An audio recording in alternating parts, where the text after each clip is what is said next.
Bonjour à toutes et à tous. Je suis encore une fois très heureux de vous accueillir sur la chaîne Sisa Math Acco. Dans cette vidéo, nous allons résoudre des équations. Je pense que ça relève du niveau de la classe de seconde. OK? Donc, je vous souhaite d'être attentifs. Voilà. Avant d'aborder la résolution, j'aimerais vous rappeler toujours que lorsque vous avez à résoudre des équations ou bien des inéquations, vous devez utiliser vos yeux. Observez attentivement ce que vous avez devant vous. C'est très important. OK? En mathématiques, les yeux jouent beaucoup. OK? Voilà. Bien, la résolution de la première équation, l'équation E1, c'est 1 valable absolue de 1 moins x carré égale à 1 moins x carré. Alors, qu'est-ce qui saute aux yeux? On voit que ce qui est dans la valable absolue, c'est ça qui est encore ici. OK? Voilà.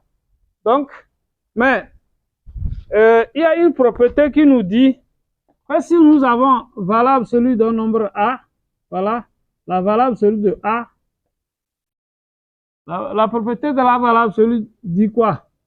La valable absolue de A est égale à A lui-même si et seulement si A est positif ou nul. D'accord? La valable absolue de A égale à A si et seulement si A est positif ou nul. Et la valable absolue de A égale moins A si et seulement si A est négatif ou nul. D'accord? Voilà. Donc, ici, nous voyons que nous sommes dans le cas de valable absolue de A égale à 1. Donc, si nous prenons A comme 1 moins x carré et nous appliquons donc A, ça fait 1 moins x au carré. D'accord? Voilà. Donc, vous voyez, non? Si nous prenons A égale 1 moins x carré, nous appliquons cette première propriété. D'accord? OK? Donc, c'est ce qu'on va faire. On va donc dire que quoi? Que l'équation 1. Alors, ici, toutes ces équations-là, leur ensemble de validité, c'est l'ensemble R. C'est-à-dire, les contraintes, il n'y a aucune contrainte. C'est-à-dire que il n'y a aucun problème sur l'inconnu X. D'accord? Sinon, on devrait quand même toujours penser à l'ensemble de validité, c'est-à-dire l'ensemble qui doit contenir les solutions. Ici, l'ensemble qui doit contenir les solutions, c'est l'ensemble R. D'accord? Voilà, donc il n'y a aucun souci, pas de contrainte.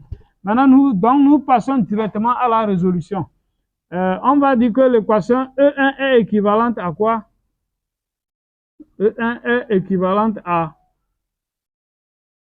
1 moins x au carré supérieur ou égal à 0. Parce que c'est sous la forme valable absolue de A égale A. D'accord? Voilà. Maintenant, donc, résoudre cette équation revient à résoudre d'une équation 1 moins x carré supérieur ou égal à 0. OK? Bien. Maintenant, pour résoudre cette inéquation, nous savons que nous pouvons faire un tableau de signes. OK? Voilà, vous pouvez faire un tableau de signes. On peut factoriser même si on veut, ou bien utiliser le discriminant, tout ce que vous voulez. Bien. Alors, ça, si nous factorisons, c'est sous la forme a carré moins b carré.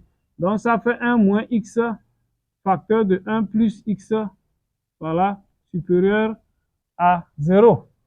Si nous posons soit p de x égale 1 moins x facteur de 1 plus x. D'accord? Donc, nous posons p de x égale à 0. Nous allons chercher les racines et faire un tableau de signes. 1 moins x facteur de 1 plus x égale 0. Donc, on aura 1 moins x égale 0 ou 1 plus x égale 0. Donc, on aura ici x égale à 1 ou x égale moins 1. D'accord? Bien. Maintenant, nous faisons un tableau de signes. Bon, je vais faire ça rapidement ici, ce n'est pas grand.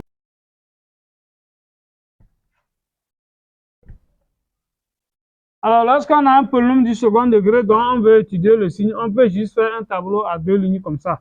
OK? Une fois que vous avez trouvé les racines de ce polynôme, entre les deux racines, on met le signe contraire du coefficient de x carré. Le coefficient de x carré ici est moins 1. Donc, on met le signe contraire qui est plus. Et ici, on a moins. D'accord? Voilà. Donc, déjà, voilà le signe de P de x. Donc, on peut donner l'ensemble des solutions. Nous voulons là où P de x est positif. OK? Voilà, là où c'est positif. 1 moins x carré positif entre moins 1 et 1. Donc, l'ensemble des solutions de cette équation, c'est l'ensemble, l'intervalle fermé moins 1 et 1.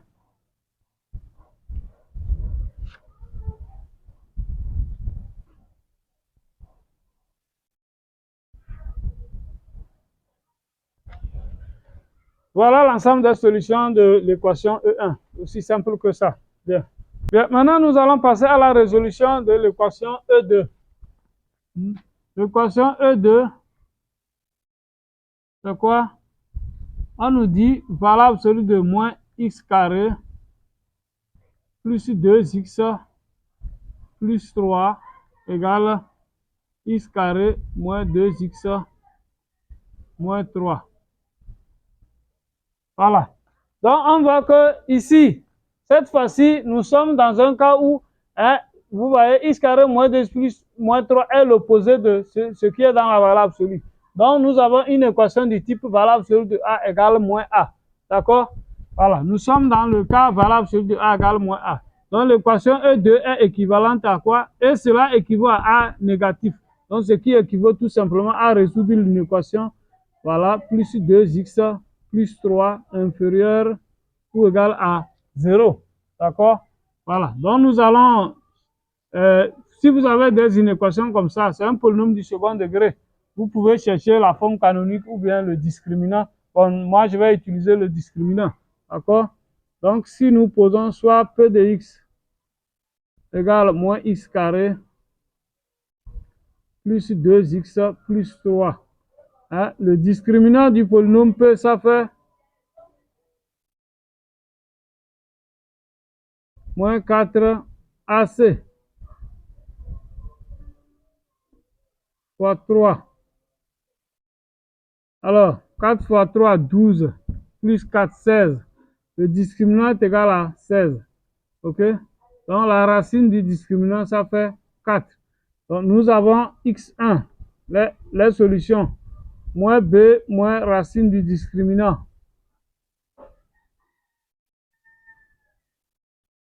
Sur 2a.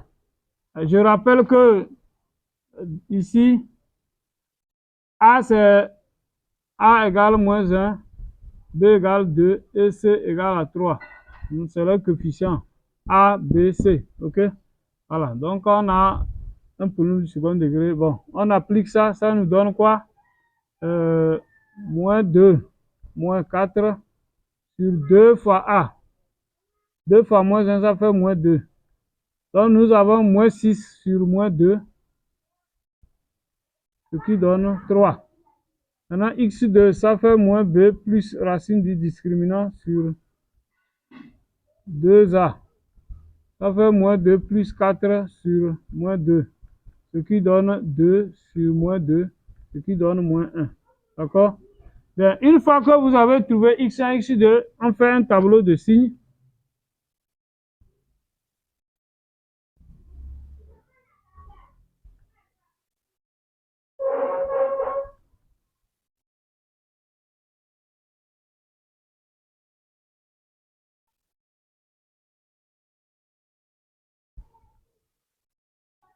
Moins 1, 3, plus l'infini. OK? Voilà. Alors, entre x1 et x2, OK, entre moins 1 et 3, signe contraire du coefficient de x carré. Hein? Le coefficient de x est signe contraire de a, quoi. Donc, a étant moins 1, on met plus ici, et ici, c'est signe de a, signe de a. Bon, j'ai déjà fait une vidéo qui en parle. Alors, nous voulons là où c'est négatif, hein? Négatif ou nul.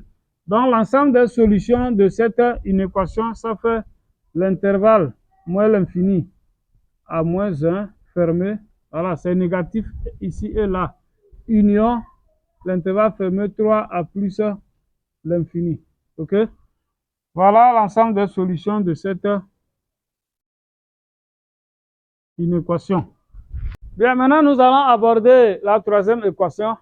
Mais avant d'aborder la troisième équation, permettez-moi de vous rappeler que si vous aimez vraiment ce genre de contenu, n'hésitez pas à liker la vidéo, à partager. Et si vous n'êtes pas encore abonné à la chaîne, veuillez vous abonner, activer la cloche de notification pour ne pas manquer les prochaines vidéos. OK? Bien, donc, nous allons entamer maintenant la troisième équation. Il y a une propriété qui nous dit que quel que soit le réel A, la valeur absolue de A est toujours positive. On est d'accord? Voilà, la valeur absolue de A, c'est toujours un nombre positif.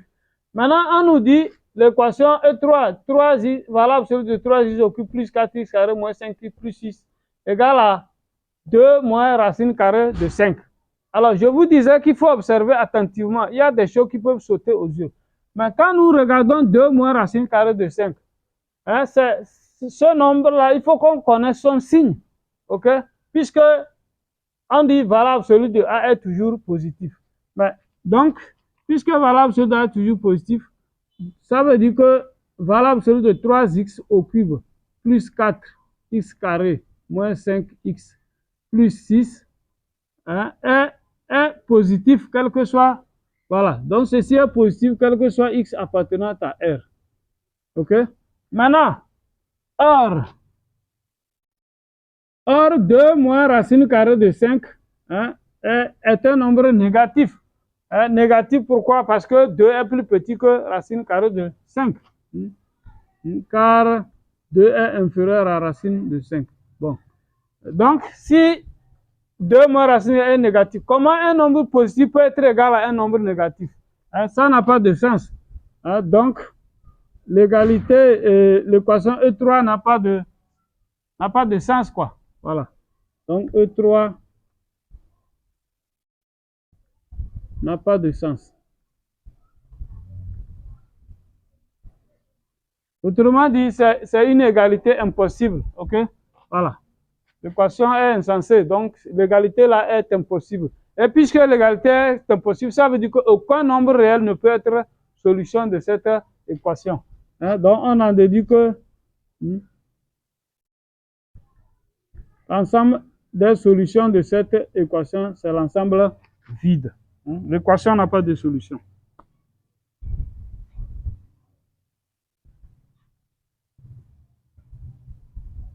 Alors, chers amis, notre vidéo prend fin ici. J'espère que vous avez aimé la vidéo.